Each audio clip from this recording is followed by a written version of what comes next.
I was born into a family that never really believed in me.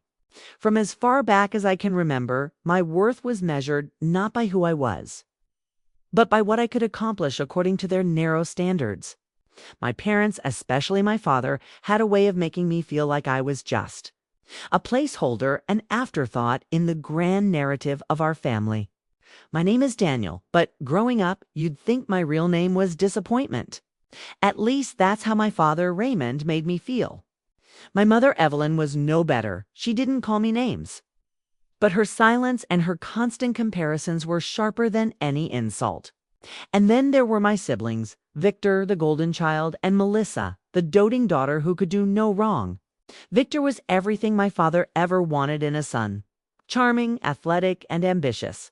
He played varsity football, dated the prettiest girl in school, and eventually followed in Dad's footsteps, going into the family's financial business. Melissa, on the other hand, was the adored youngest, smart and witty, with a knack for making everyone laugh. When she walked into a room, people noticed. When I walked in, people barely remembered I was there. But I wasn't lazy. I wasn't dumb. I just wasn't like them. I loved books. I loved writing. While Victor was out practicing for football, I was at the library, losing myself in worlds where the underdog always found a way to rise, while Melissa was being praised for her wit at family dinners. I was the one setting the table, making sure everyone had what they needed, quiet, invisible. The more I leaned into my love for stories and words, the further I drifted from my family's respect. You'll never make a living scribbling in notebooks. My father once scoffed when he caught me writing late at night. You want to waste your life being worthless. That word worthless hung over me like a curse. Still, I held on to my dreams. By the time I was in college, I had landed an internship at a publishing house. It wasn't glamorous and the pay was next to nothing, but it was my first step into a world that felt like mine. I worked hard, staying late, reading manuscripts, learning the ropes. One of the senior editors, Mr. Hawthorne, noticed my dedication. He said I had an eye for stories that mattered. But at home, none of that mattered. Whenever I visited, the conversations at the dinner table revolved around Victor's new promotion or Melissa's next big achievement. Victor just closed a deal worth millions. My father would beam. Or Melissa's law professor said she's one of the sharpest students he's ever seen. And me, Daniel, you're still doing that? Little internship? My mother would say it with a smile that was sweet but dripping with condescension. I swallowed the bitterness, but inside I burned. It wasn't just about recognition. It was about love. All I ever wanted was for them to look at me and say, "We're proud of you, Daniel. We see you." But that day never came. One evening, I got a call from Melissa. "Hey," she chirped, "Mom wants you to come to dinner this Saturday. Don't make excuses this time." I hesitated.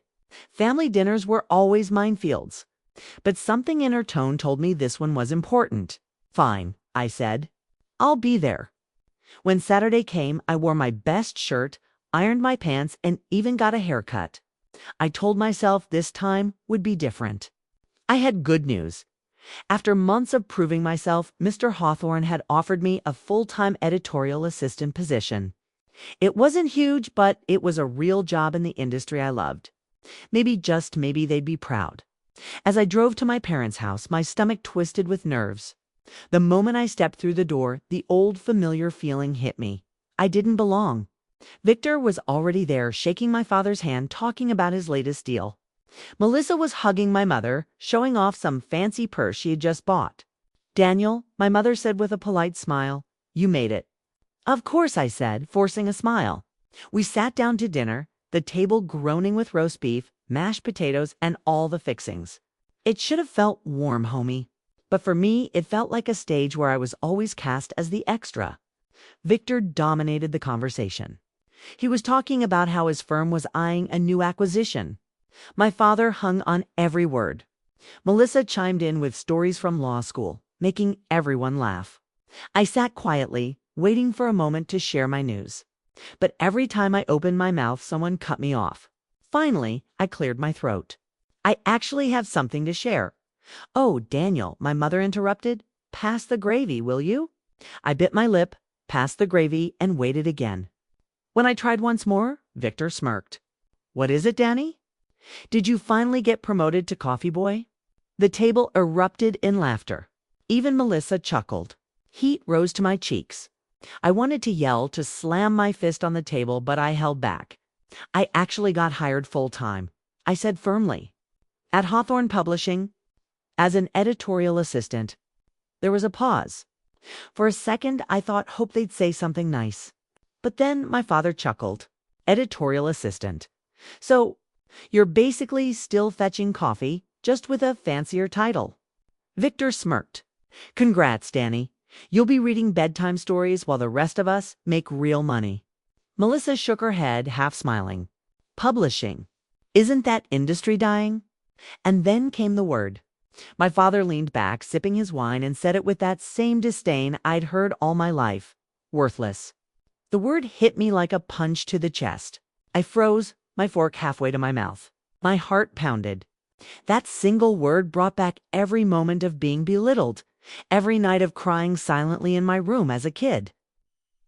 Every effort I had made to prove myself, erased in an instant. The room blurred, and for a second I thought I might actually leave. But something stopped me. Somewhere deep inside, a quiet voice whispered, "Don't. Stay, your time will come." And so I stayed.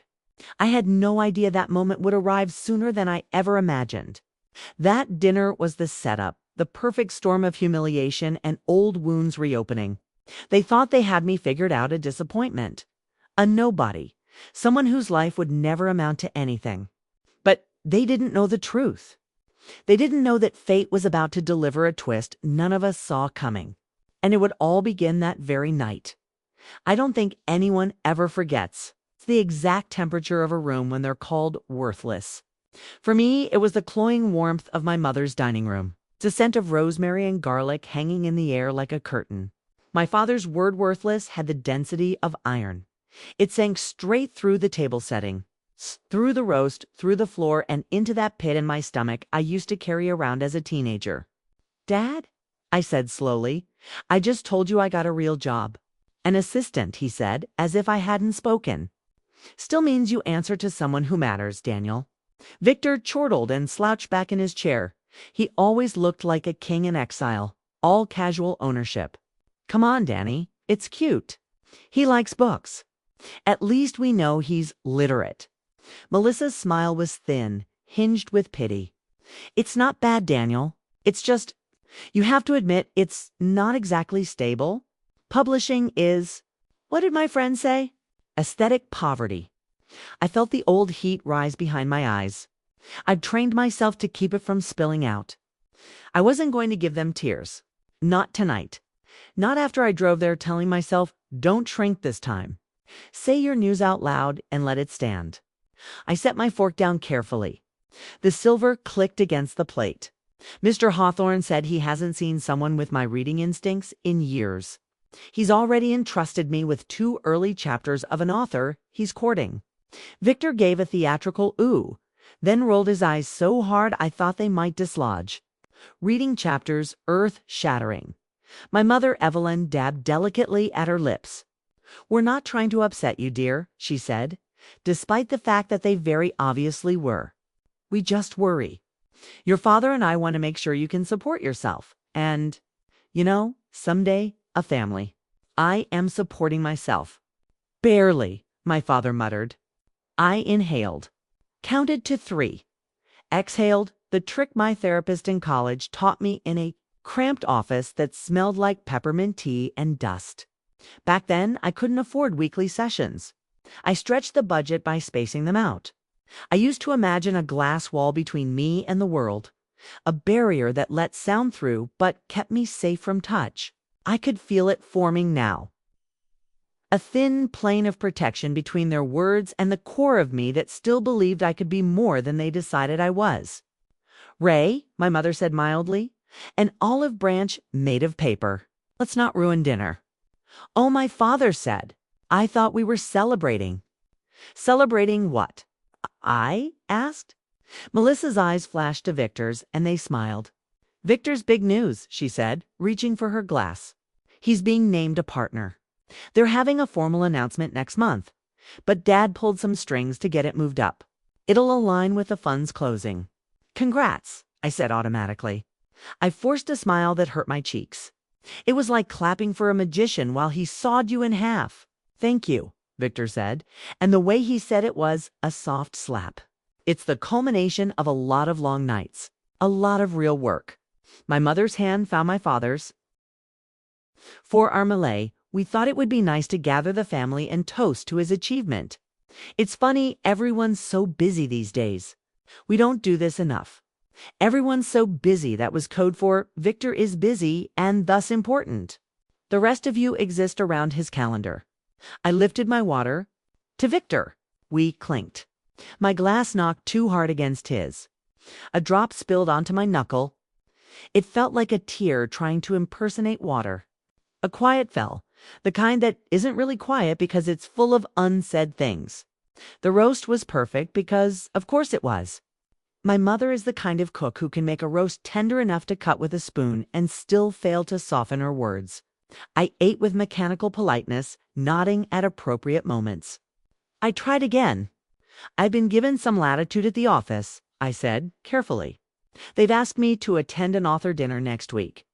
If it goes well, I'll be handling correspondence on a potential acquisition. It's significant. Victor tapped his knife to make a little clink, clink against his glass. Significant, he says. What's the acquisition? A poetry chapbook. Victor, Melissa said automatically, a reflexive scold that cost her nothing. It's a debut novel, I said. If we get it, it'll be a bidding war. The author's agent is my father snorted. A novel, yes, because when I think stability, I think fairy tales. Something in me stiffened. The glass wall wobbled. Behind it, there was a younger version of myself, 13, maybe holding a crumpled short story and waiting to show it to the family after dinner. I'd asked for 5 minutes. They gave me 30 seconds and a joke about how our household already has enough. Fiction, ask your mother about our bank account. They laughed. I pretended to laugh too because children will choose belonging over dignity every time. I placed my napkin on my lap so they wouldn't see my hands shake. It's not a fairy tale. It's work. You know who works? My father said. He gestured at Victor with his chin as if pointing at property. Your brother works. He hustles. He built something. He brings value. I was suddenly very tired. I'm not him. That's the first true thing you've said all night, Victor murmured.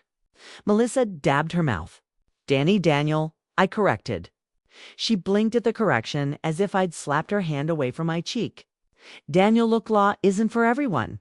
Finance isn't for everyone. But there are. I don't know, slightly more practical options than romanticizing poverty. I looked at her and for a second I saw not my sister, but a mirror I didn't recognize. Reflecting a version of me with all my edges sanded down. Do you hear yourself? She tilted her head. We love you. We just don't want to watch you fail. Victor supplied, grinning. Crash and burn. Flame out. Plenty of metaphors for that in your field. Enough, my mother said softly, but she didn't look at him. She looked at me with that saintly patience that has always felt like a trap. Let's change the subject. Dessert? We haven't finished the main, I said. It feels like we have, Victor said. We've heard the highlights from everyone's life except Daniel's. I took a breath and made a decision. I'm moving, I said. 3 heads snapped toward me. For once, the room shut up. Where? My mother asked, but her voice carried a tremble. Closer to the office, Mr. Hawthorne, my boss, he lives in the neighborhood where the firm is. There's a small 1-bedroom opening up nearby. If I'm going to keep putting in the hours, I need to be closer. And rent's not cheap, but I've saved, and I think it's time. Are you sure this is wise? Evelyn asked, the careful wise that really means approved by your father. You could always stay in your current place a little longer. Or if money's tight, we could. I laughed. It came out harsher than I intended. You could what? Let me move back here so Dad can do roll call every evening and ask if I brought home any value. My father cleared his throat in a performative way. No one said you had to move back. No, you just want me close enough to fail where you can watch. That's enough, he snapped. Don't you dare. I dare. The words shocked me because they were out before I fully decided to say them. The room shrank to the size of a breath, and for a second I felt 14 again only this time. The glass wall was mine, and I wasn't behind it anymore. I was holding it. Victor let out a low whistle. Wow, someone's prickly. I pushed my chair back an inch. Do you even know what my job is? Any of you? Do you know what an editorial assistant does, besides what you imagine? You answer phones, Victor said. You correct commas. I triage submissions from agents. I draft coverage that informs acquisition meetings. I coordinate schedules for author tours. I read in the evenings and on weekends, and then synthesize YA. Manuscript works or doesn't.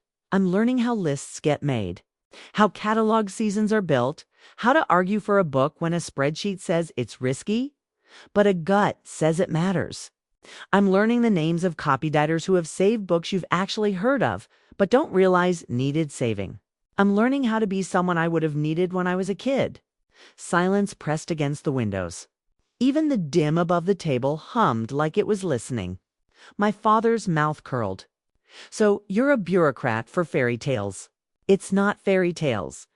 I said again, and something in my voice cracked on the again. It's stories. Stories that people live with. Stories don't pay the mortgage, he said. Yours didn't, I said before I could stop it. It landed like an ice cube down the back of his shirt. He straightened. My mother inhaled sharply. Victor blinked, then smiled slowly, sensing a fight like sharks sense blood. Melissa lost her composure for a heartbeat, just a flicker in her eyes, but I saw it. The mortgage. The one that had once almost got them. The deal that went bad? The night I overheard them whispering in the hallway, my mother's voice small and my father's voice clipped and cold. The family mythology goes, Raymond saved the house. The alternate verse, the one I know because I was the kid who listened. Is that a friend saved us, and Dad never forgave the debt of gratitude? Excuse yourself, my father said, voice deadly quiet. I stared from the table. From this tone. I shoved my chair back fully now. It scraped the hardwood with a noise that made my mother flinch. Fine, my pulse was so loud it made everything sway as if the room were on a boat. Excuse my tone. Correct the comma. Fix the sentence. You're good at edits when they're about me. Daniel, Melissa said, a whisper. You want to know what I've done this month? I heard myself say, as though it were happening to someone else, and I was just reciting it. I found a manuscript in the slush pile. We weren't even supposed to be reading slush. That was a busy week. But something about the query letter caught me. The first page was a punch to the throat. The second page was a hand reaching into my chest. I stayed late to finish it. I wrote coverage. Mr. Hawthorne read it, and then he called the agent. We're moving. And if we get it, it could. Well, it could matter. Victor smirked, waiting for the punchline. What's it called? The assistant who could. It's called Blue Light on Birch Street, I said, because saying the title out loud felt like plugging into a socket. And I lowered my voice. I saw myself in it. My father raised his wine as if to shield himself from splashback. Congratulations on seeing yourself, son. Maybe someday the rest of the world will too. The words slotted into the old grooves. A perfect fit. The part of me that still loved them, yes, loved them, because I am nothing if not faithful to my own undoing ached. We went back to eating in a broken rhythm. The conversation shifted to Victor's firm. Melissa's clerkship prospects, the state of the economy. A restaurant my mother wanted to try, whether Dad's golf buddy was really exaggerating about his back injury. I chewed, I swallowed. I listened to the sounds my family makes when they pretend everything is fine. Halfway through the mashed potatoes, my mother looked at me brightly, as if we could paint over the fracture with a lighter color. Did you bring someone, dear? What? A date, she said, casual as folding a napkin. For the announcement party next month. You should bring someone. It'll be there'll be important people there. Victor waggled his eyebrows. Or is the only person you're dating a? Book, I stared at my plate. No one. HM, my mother said, and I could hear the judgment wrapped in sadness. Which is a crueler wrapping because it looks like care. Well, plenty of time to meet someone. I'm busy. That's what people say when they're avoiding life, my father said. I'm building one, I said. Even if you can't see it yet. Maybe try building one that isn't made of paper, Victor said. Is that what your deals are made of? I asked. Paper that says value louder than the thing actually has it. He laughed like I'd gifted him a compliment. As long as the market agrees, baby brother. The rest of the meal was a gauntlet of little cuts. Melissa mentioned a list of pro bono cases she wanted to take, and my mother sighed with pride. Victor recounted an anecdote about a client meeting in which he saved the room, and my father clapped him on the shoulder. When dessert came out, my mother's lemon tart, with a crust that shattered under a fork, like glass eye complimented it, and she said thank you with a tiny surprise, as if she'd forgotten I could notice something good. Then the toasts started. Because, of course, there were toasts. The wine bottle, some vintage, my father murmured about made its second round. My mother stood, glass in hand. To Victor, she said, eyes shining. To perseverance and to discipline and to the gift of seeing what's possible and making it real. Your father and I are. We're just so proud. Here, here, Dad said, and knocked back a swallow. Victor stood basking. Thank you. Wouldn't be here without the man of the house teaching me the ropes. It's not luck. He looked at me pointedly. It's execution. They laughed. I felt my face go a shade redder. I stood too, because it felt even smaller to stay seated while they celebrated geography I would never be allowed to live in. Melissa went last. To our family, she said. Even when we argue, we show up. That counts for something. I could have left it there. I could have said nothing, slipped away, and saved the remainder of the night. If this were the version of my life I wrote down to survive it, I'd say I chose silence because silence is safer. But something in me had been shaking on a leash all evening, and finally the leash snapped. I raised my glass. My hand was steady now. I felt the steadiness with a shock. 2 stories, I said. The ones we tell about who's valuable, who isn't, what matters, what doesn't. Here's to the ones that get told so often we mistake them for facts. And here's to the ones we haven't heard yet, the ones that surprise us. May we make room at this table for them, too? It was quiet for a heartbeat. My mother's expression softened. Melissa stared into her tart. Victor smirked, but didn't interrupt. My father gave a tiny, imperceptible shake of his head, like a coach signaling a play that doesn't count. Nice, Victor said finally. Poetic. Thank you, I said. He raised his glass higher. To Danny's imagination, we drank. I tasted metal. I told myself it was almost over. I could finish this last bite. Step out, breathe in the cool night, drive home, and wash the evening off with 2 hot water and the opening sentences of Blue Light on Birch Street, which I had practically memorized even though I wasn't supposed to be that attached. And that was when the doorbell rang. It sliced through the conversation like a bell at a fight.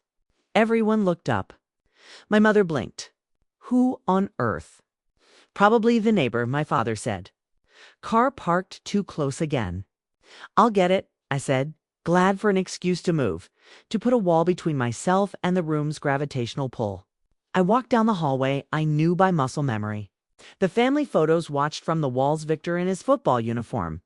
Melissa at her high school debate tournament. Me in a cap and gown, face angled away from the camera, as if even then I couldn't look directly at the lens of their expectations.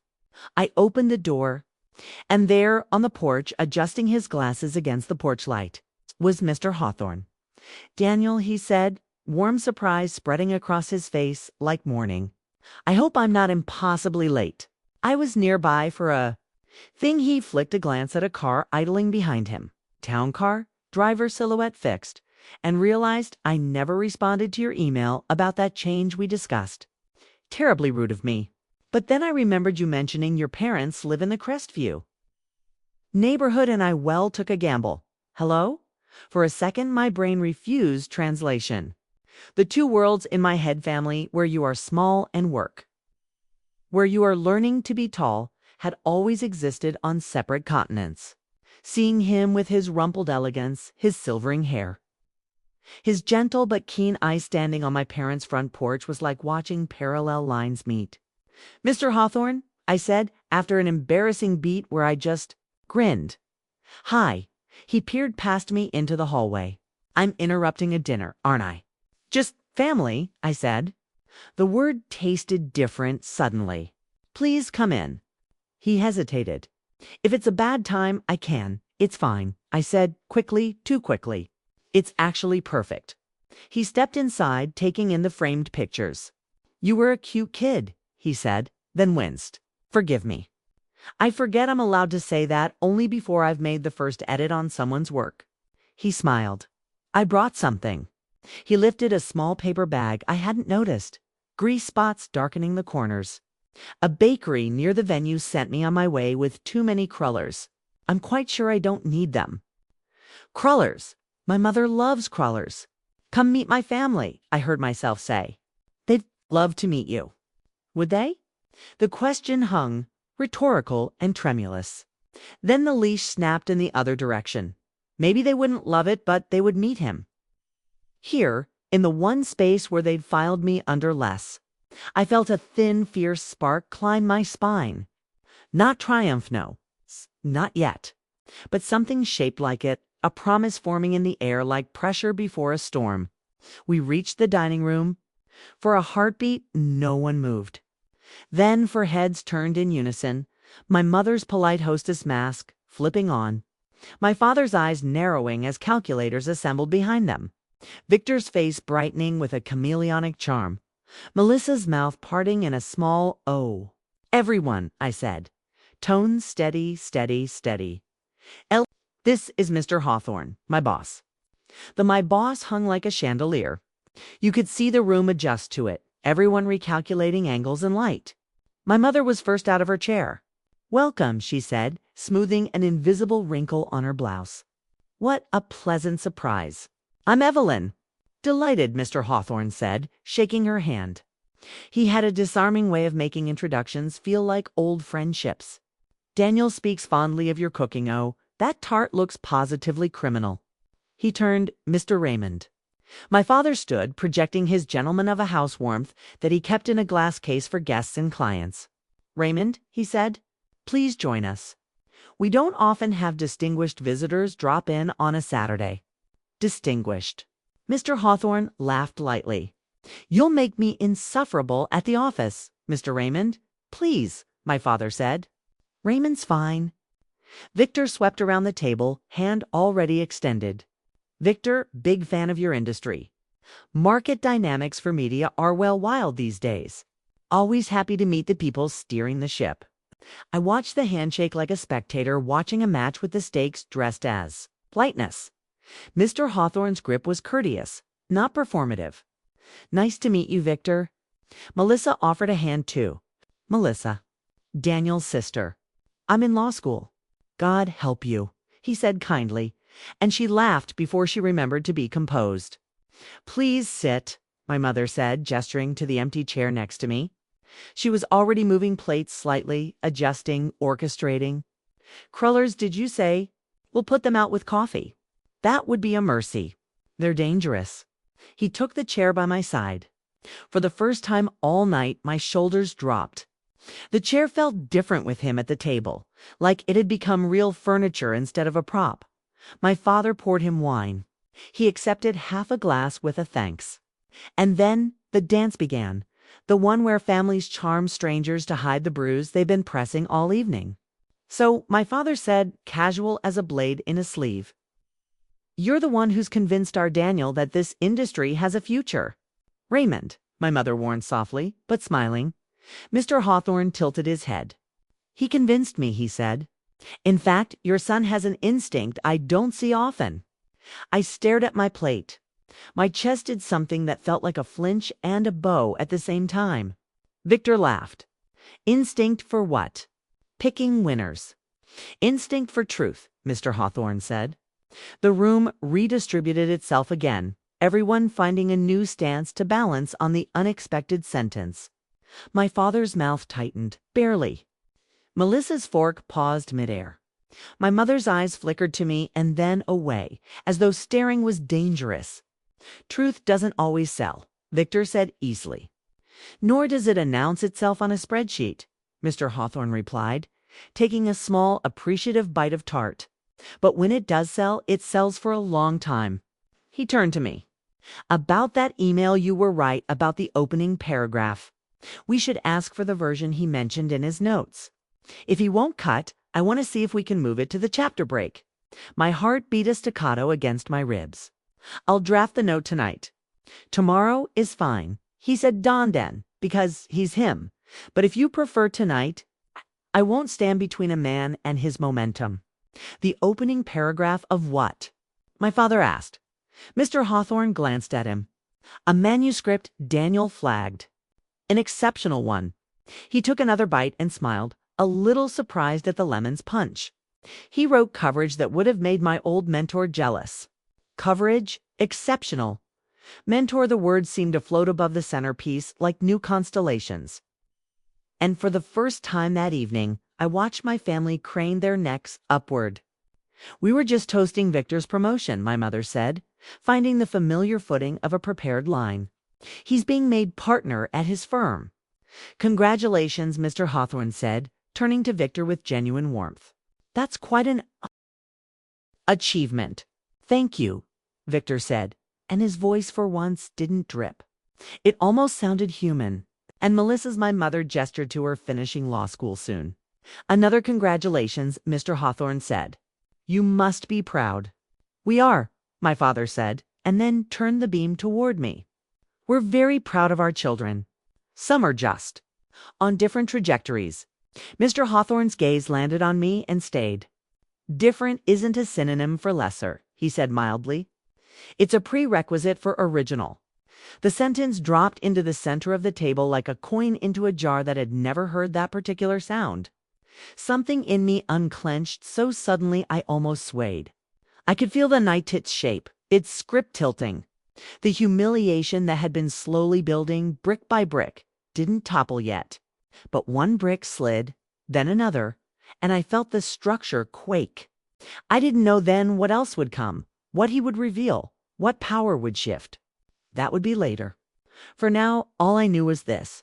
The doorbell had rung at the exact second I most needed it. And the man on the porch had stepped into my family's myth and put a thumb on the scale. It wasn't justice. It wasn't even vindication. Not yet. It was something more dangerous. It was the promise of both. If was the kindling, the mockery, the dismissal, the suffocating weight of worthless. Then what happened next was the spark. And like any spark in a room already drenched in gasoline, it didn't take long before the fire spread. Mr. Hawthorne settled into the chair beside me, the crawlers sitting politely on the counter as though they were the true guests of honor. For the first few minutes, conversation limped along in a carefully balanced way. My father, ever the performer when outsiders were present, began asking polished, superficial questions about the publishing world. Melissa chimed in occasionally, pretending she'd always been curious. Even Victor, who usually couldn't resist being the loudest voice in any room, kept his arrogance wrapped in silk, his grin polished into something resembling charm. But I knew my family too well. Their civility was never born of genuine interest, it was strategy.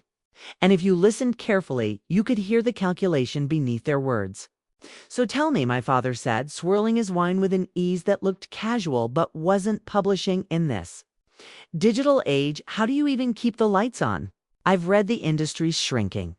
It was the same tone he'd used my whole life, the one that dressed up contempt as curiosity. Mr. Hawthorne didn't blink. We keep the lights on because people still read Raymond.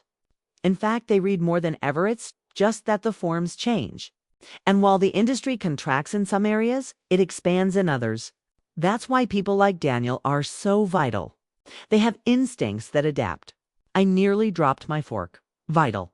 He had just called me vital. Melissa cleared her throat. Instincts are important, sure. But law firms want consistency. Track records, not. Gut feelings. Mr. Hawthorne smiled at her with the kind of patience that made her fidget. Consistency without imagination is just repetition. And repetition doesn't change the world. Lawyers and editors alike know this, though they phrase it differently. Victor chuckled as though amused by a private joke. That's poetic. But in finance, numbers don't lie. Numbers don't lie, Mr. Hawthorne agreed, but they don't tell the whole truth either. They're a snapshot. Stories good ones are, what last? They remind people why the numbers mattered in the first place. Silence fell. You could almost hear the creak of my father's pride struggling to hold its shape.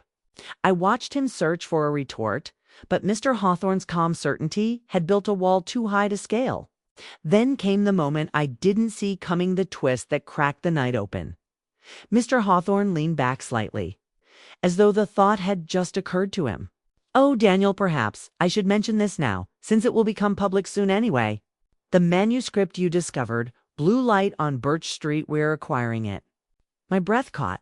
We are. He nodded, smiling. Your coverage convinced not only me, but also the acquisitions board. And when the author's agent heard we had someone on staff who saw the heart of the book immediately, their words, not mine, they pushed to finalize with us. We'll be announcing the deal in the trades this week. My fork clattered onto my plate. Are you serious? Very, he said. In fact, I plan to credit you during the announcement. Interns don't usually get acknowledgement. But then you're not an intern anymore. The words hit me harder than any insult ever had. A flood rose in my chest.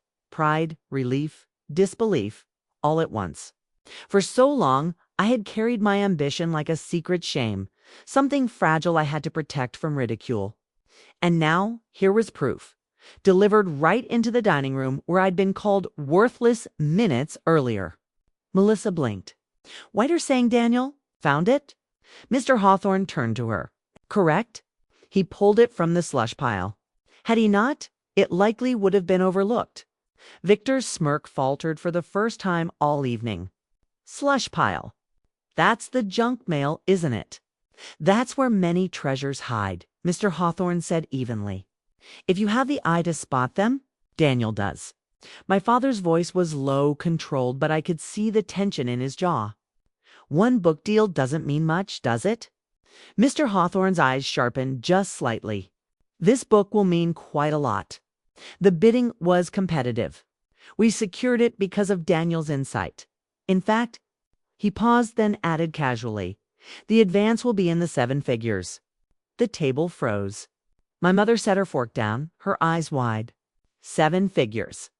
Mr. Hawthorne nodded. It will be one of the biggest acquisitions of the season. A risk, yes, but one we believe will pay off.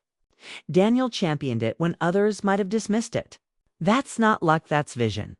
My father's hand tightened around his wineglass. For once, words failed him.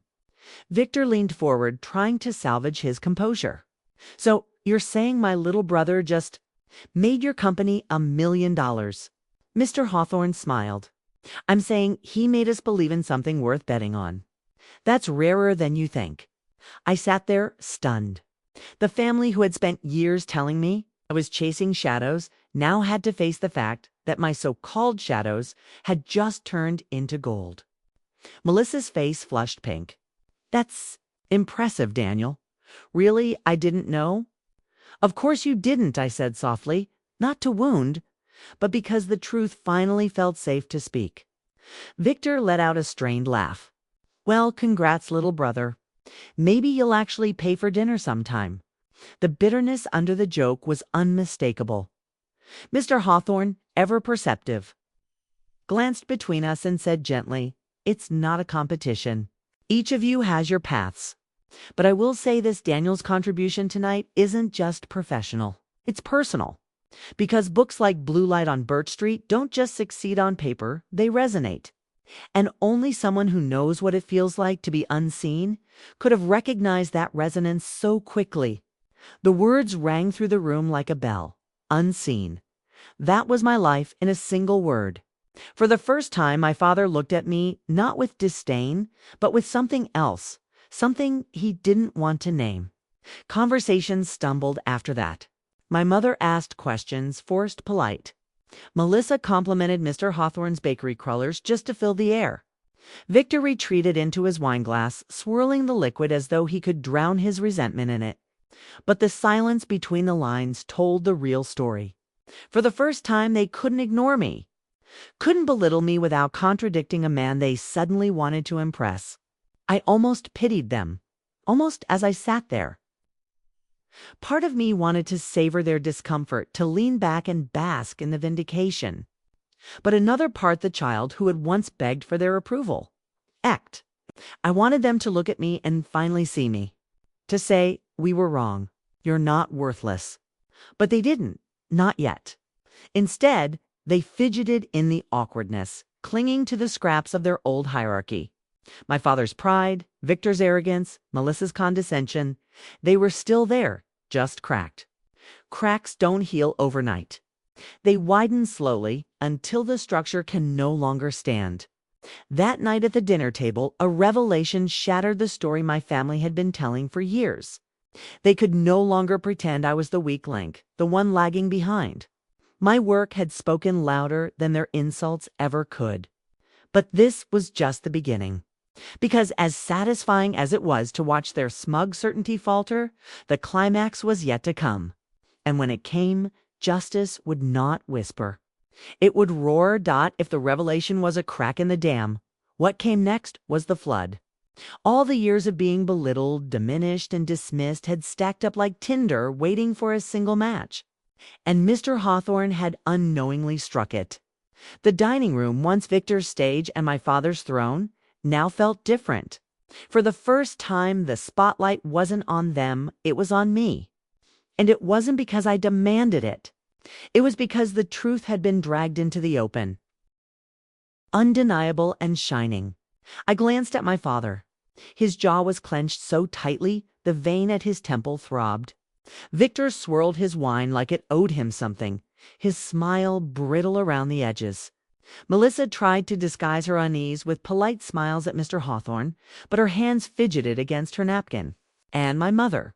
She looked stunned, as though she'd just realized the son she'd underestimated for years had grown.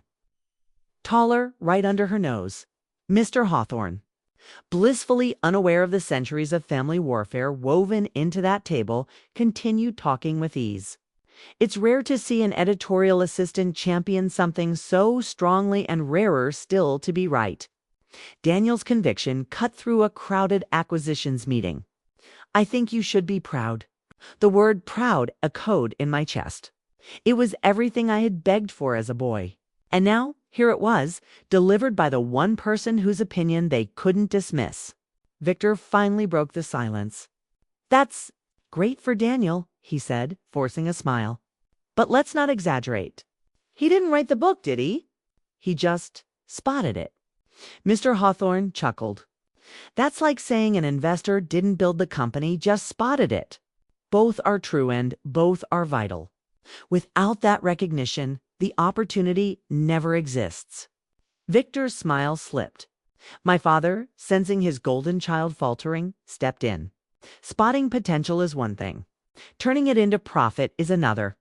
One success doesn't erase years of, years of what? I asked, my voice sharper than I intended. My father's eyes cut to me cold. Of not measuring up. Of chasing fantasies. There it was. The insult he'd been choking back all evening. I leaned forward, my voice low but steady. You mean years of not measuring up to your definition of success? Years of being compared to Victor.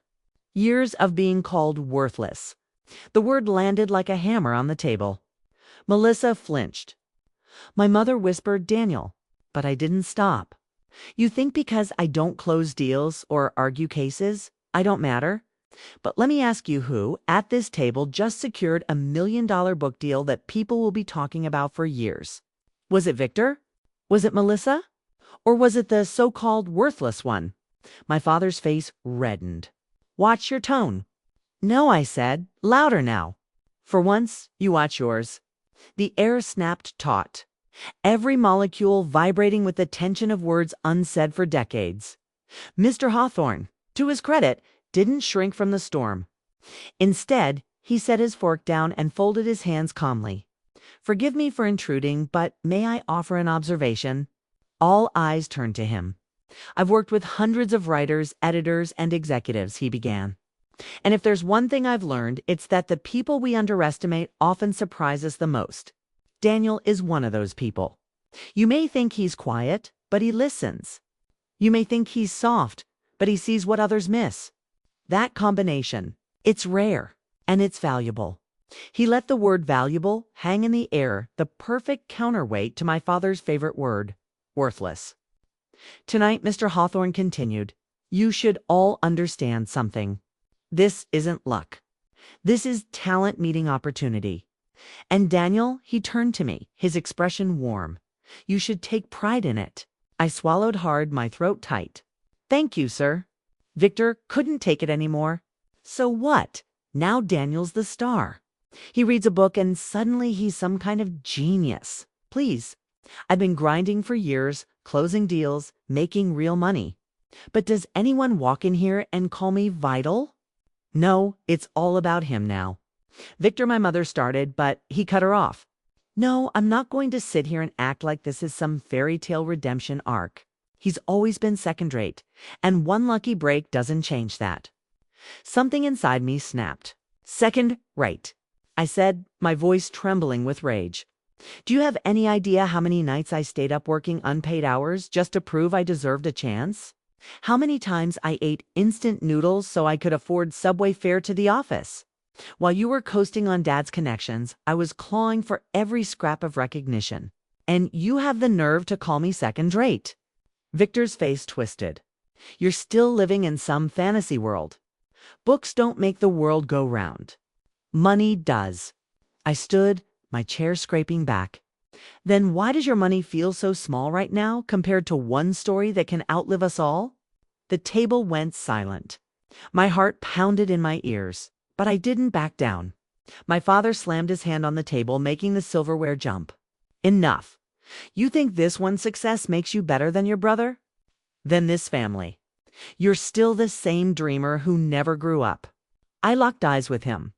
And you're still the same man who can't see past his own definition of success. He stood too, his face red, his voice shaking with fury. You will not disrespect me in my house. This isn't about respect, I shot back. It's about truth. And the truth is, you've spent my whole life tearing me down because I didn't fit your mold. Well, guess what? I don't need your mold. I don't need your approval. And I don't need you calling me worthless ever again. The room crackled with electricity for the first time. I wasn't the quiet sun shrinking in the corner. I was the storm in the center of the room. Mr. Hawthorne rose slowly, his calm presence cutting through the chaos.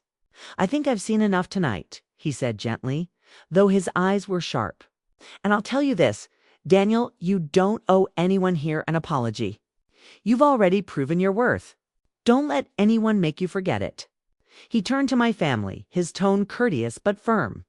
You should be very careful with the words you choose, because the world has a way of remembering the people it once dismissed. The silence that followed was suffocating. My father's chest heaved, his pride wounded. Victor looked away, his jaw tight. Melissa stared at her lap, guilt shadowing her face. My mother's eyes glistened with unshed tears, and me. I felt free. For the first time in my life, I wasn't begging them to see me. I was standing tall, unapologetic, with the proof of my worth right beside me. That night, justice wasn't a fistfight or a dramatic walkout. It was truth, undeniable and unshakable, spoken aloud where it could no longer be ignored. My family had built their empire of judgment on the foundation that I was weak, small, worthless. But in one evening, that foundation cracked. And when it cracked, their empire shook. The justice wasn't just that they were humbled, was that I finally stood, and they finally had to look up. And yet, as satisfying as it was, the story wasn't over, because every storm needs a calm after. And in that calm, I would find the resolution I had been waiting for my whole life. The dining room eventually quieted. Though the tension lingered like smoke after a fire, Mr. Hawthorne sipped his wine with unshakable composure, while my family shifted uncomfortably in their seats, caught between pride, shame, and denial. I could feel their gazes brushing against me, but none of them dared to say the word they'd leaned on all my life, worthless, because now they knew better. When dessert plates were cleared and coffee poured, I knew it was time to go. My body hummed with adrenaline, but underneath it all, there was a deep, calm clarity I'd never felt before. "Mr. Hawthorne," I said, turning to him, "thank you for coming tonight. You didn't know it, but your timing was perfect." He gave me a small, knowing smile. Sometimes the right story begins at the most unexpected chapter. I stood, pushing my chair back. "I should get going." My mother blinked. "But you just sat down. You hardly ate." "I had enough," I said gently. "More than enough." Victor muttered something under his breath, but this time I didn't even turn to acknowledge him. For once, his words couldn't reach me.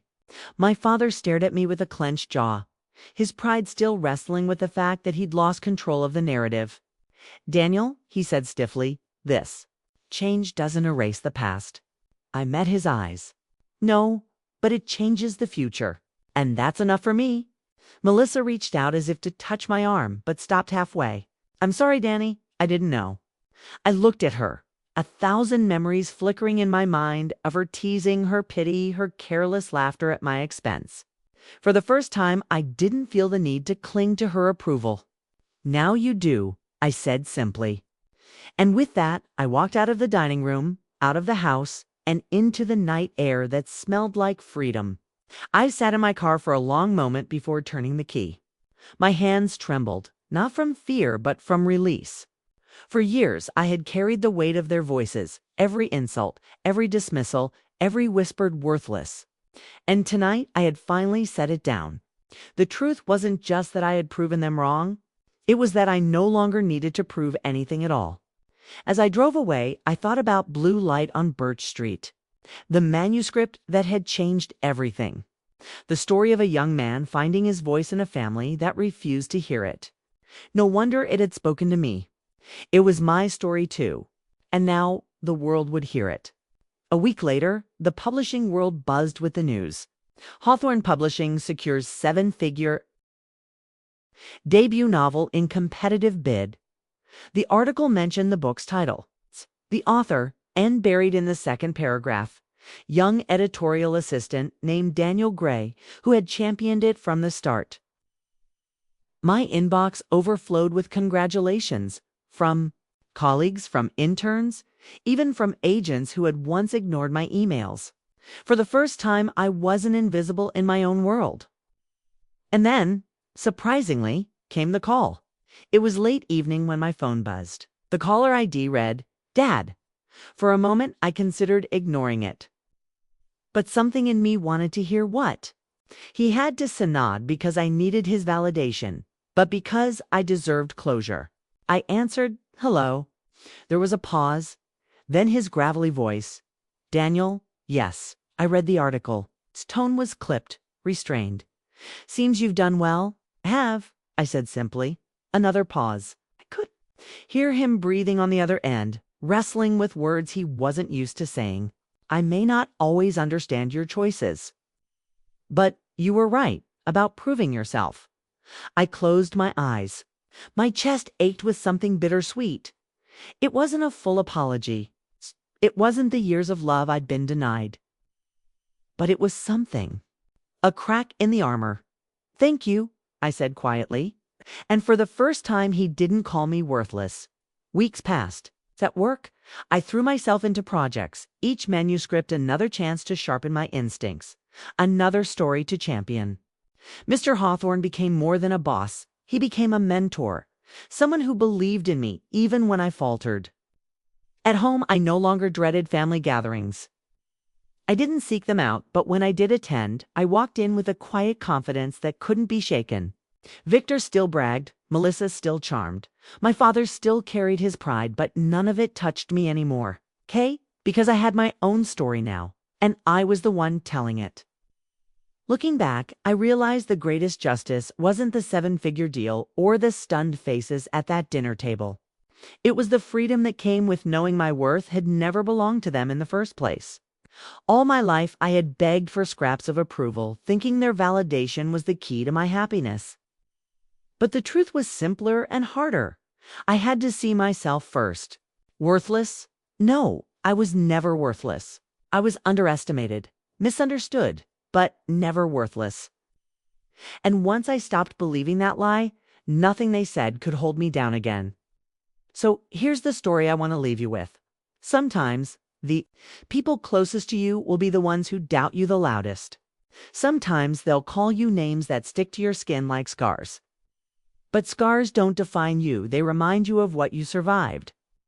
And sometimes, life will bring the exact person you need to your doorstep at the exact moment you need them most. A boss, a mentor, a friend, someone who sees what you've known deep down all along. That night, when my boss walked into my parents' dining room, he didn't just change their perception of me, he reminded me of my own. I am not worthless. I never was, and neither are you. And that was my story. Of how they once called me worthless, but the truth proved louder than their lies. If you felt the pain, the anger, all the justice, right along with me, don't forget to like this video so more people can hear it too. Subscribe to the channel for more stories of family, betrayal, and sweet revenge. And let me know in the comments, have you ever been underestimated like this? Your story deserves to be heard.